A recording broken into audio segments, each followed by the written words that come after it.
جو روایت ملتی ہے انگلی کو حرکت دینے کی وہ ابو داؤد کی روایتیں صحیح روایتیں، ابو داؤد کی روایتیں صحیح روایتیں، ابو داؤد کی روایتیں صحیح روایتیں۔ آپ صلی اللہ علیہ وسلم فرمایا جب تم انگلی سے نماز میں انگشت سے انگلی سے حرکت دیتے ہو، اشارہ کرتے ہو، تو اس حرکت کا دینا شیطان پر لوہے کی سلاخ سے زیادہ شاق گزرتا ہے، سخت گزرتا ہے۔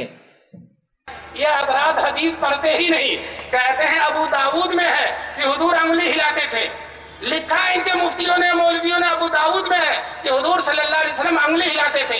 میں چیلنج کرتا ہوں، ابو داؤد میں انگلی ہلانے کی کوئی روایت نہیں ہے، کوئی بھی روایت ابو داؤد میں انگلی ہلانے کی نہیں ہے۔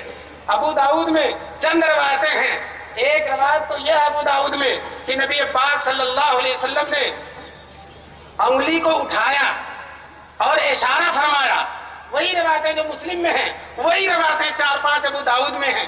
اس میں ایک روایت ہے جو ہے حضرت ابن زبیر کی، حضرت ابن زبیر کی روایت، عبداللہ ابن زبیر کی، کہ حضور نے انگلی اٹھایا وَلَا يُحَرِّكُ، اور حضور ہلاتے نہیں تھے۔ دیکھیے حدیث میں حضور نے انگلی اٹھایا اور حضور ہلاتے نہیں تھے۔